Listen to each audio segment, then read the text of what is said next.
Thank you very much.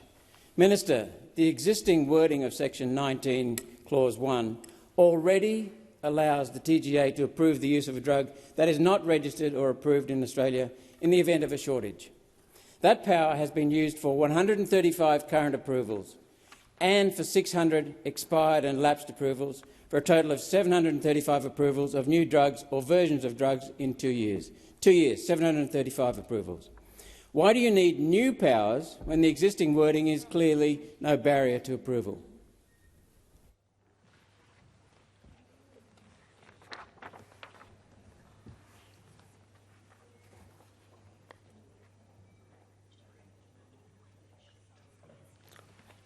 Minister. Thank you, Chair, and thanks for the question, Senator Roberts. The advice that I've been provided is that the amendment goes to the ability of to be able to act in advance of a shortage arising, knowing that a shortage is coming towards us down the pipeline, rather than being required to wait until the shortage actually arises. It will allow the government and the authorities to get ahead of shortages in relation to pharmaceuticals. Sorry, Senator Roberts. Thank you, Minister. Minister, can you provide an example of a situation where this new power would be needed because the old wording did not provide for that situation? Minister. I think, Senator Roberts, I've explained the principle, which is that from time to time we know that shortages of pharmaceuticals do arise, and they arise because of interruptions to global supply chains or of sometimes an interruption in a particular facility's manufacturing capability. That disruption doesn't immediately translate into a shortage, but we know logically that it at some moment will. These provisions allow us to get ahead of that situation. Senator Roberts. Thank you, Chair. My previous question was theoretical, to understand the process that informed the legislation. This question, Minister, is not theoretical. In what situation, Minister, has the existing wording of 19, Clause 1, failed to provide a good outcome for everyday Australians? Could you give me a real example, please?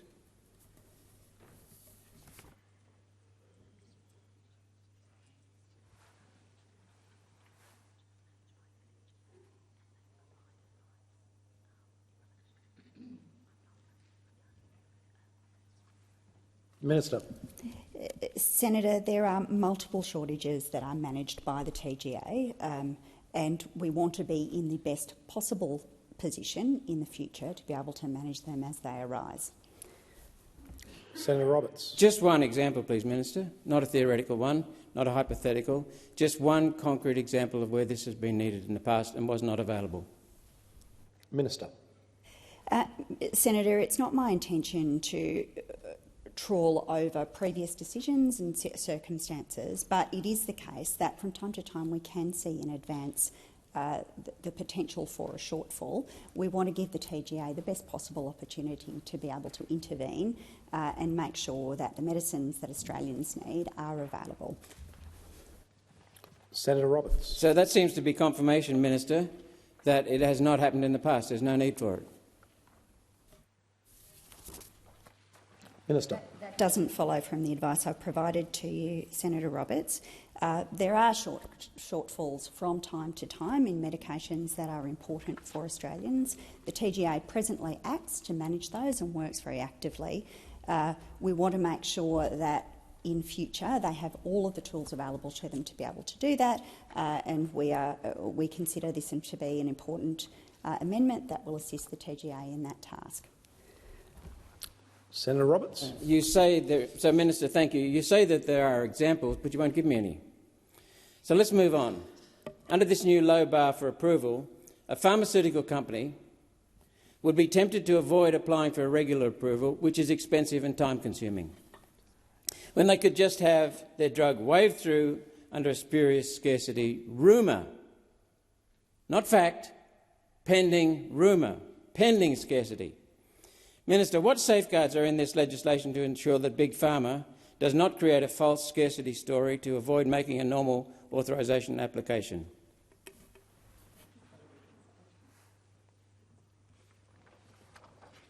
Minister. Thank you, Deputy President. The TGA relies on intelligence. The TGA does not rely on rumours. The premise of your question is incorrect. It remains my position, as I've explained a number of times now, that it's really important that we are able to act when we are aware of a forthcoming shortage or the possibility of a shortage of critical medicines. Australians rely on the availability of these, and it's an important function that the TGA plays in protecting the supply chain. Senator Roberts. Thank you, Chair. Minister, this is getting to be disappointing. You keep telling me there are many examples and it's concrete, but I don't get anything. So let's move on. Minister, under this bill, is there a time limit for the approval? And if so, can the approval be renewed at the end of that period, creating what is in effect a permanent approval? Just keep extending it. Minister. Thank you. Sorry, Chair. Senator Roberts, when you're speaking about an approval, which particular approval are you referring to? Obviously, the legislation canvasses quite a range of different approvals. Senator Roberts. Thank you, Minister. Any temporary approval? Minister. The advice I'm provided, Senator, is that the approval by its nature is temporary and expires as the shortage is resolved. Senator Roberts. So if the shortage is not resolved, is there a time limit for that approval to be enforced? And if there is, can it automatically be renewed? In other words, granting a bypassing of the normal full regulatory approval process.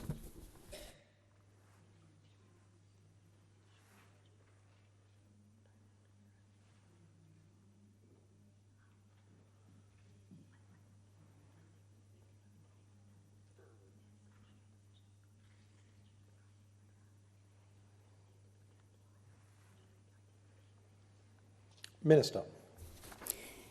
Thanks very much, Chair, and I appreciate the Senator waiting while I obtain advice. I want to give accurate information to the Senate. The advice I've been provided is that these are statutory criteria that need to be met for any approval, Senator, and the TGA would need to be satisfied that those statutory conditions were met. It is, however, the case that ordinarily these circumstances resolve themselves. So we do see from time to time shortfalls, and they are generally resolved over time. Our interest is making sure that any short-term shortages or impacts on Australians can be managed and that the TGA has the tools to do so. Senator Roberts. So, Minister, does that mean it's automatically renewed? Is there a time limit, and is it automatically renewed if the shortage continues beyond that time limit?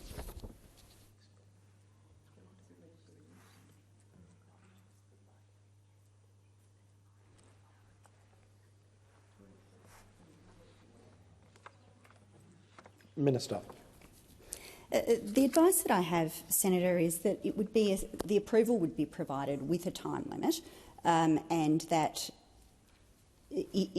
that doesn't prevent a reconsideration of the same questions, but it would be against the same criteria that I referred to in my earlier answer to your question. Senator Roberts. So it's highly likely it would just continue. The TGA Minister has already approved certain drugs, including the product Pfizer sells as a COVID vaccine, their word. For full TGA approval, it's already been approved for full TGA approval, based, according to the TGA, on the safety profile data experienced during emergency use authorisation. Minister, will this legislation provide yet another way Big Pharma can make an end run around Australia's long-standing authorisation process? Minister. No, Senator, that's a very leading question. I think the purpose of the legislation is set out, and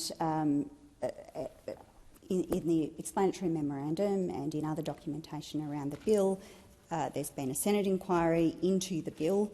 Our objective is to make sure that Australians have the medicines that they need, even when shortfalls arise globally, and that we are in the best position to manage any consequences when we do see interruptions to global supply chains. Senator Roberts. Thank you, Minister. Thank you, Chair.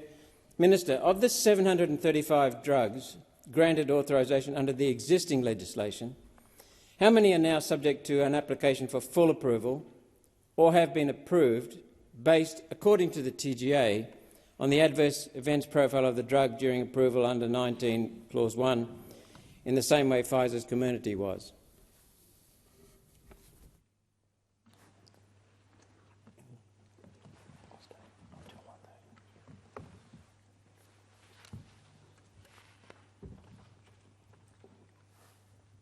Minister. Thanks very much, Chair. Senator, I am not in a position to confirm the numbers that you've cited in your question, and nor do I have information about the numbers of applications on foot in various processes administered by the TGA. Perhaps you might like to think about another way of getting to the information that you're interested in. Senator Roberts. So I'll say it again and try and break up the sentence. Of the 735 drugs granted authorisation under the existing legislation, how many are now subject to an application for full approval? Minister. Catered to you, Senator, I don't have that information with me, and nor would you expect me to. It's a very detailed question. Senator Roberts. Okay, I won't continue with the other breakdowns of the sentence. Let's move on to the next question. Does a drug approved under Section 19, Clause 1 also go on the Pharmaceutical Benefit Scheme? And if so, does the normal negotiation on price still occur, or do we just pay whatever the drug company wants us to pay?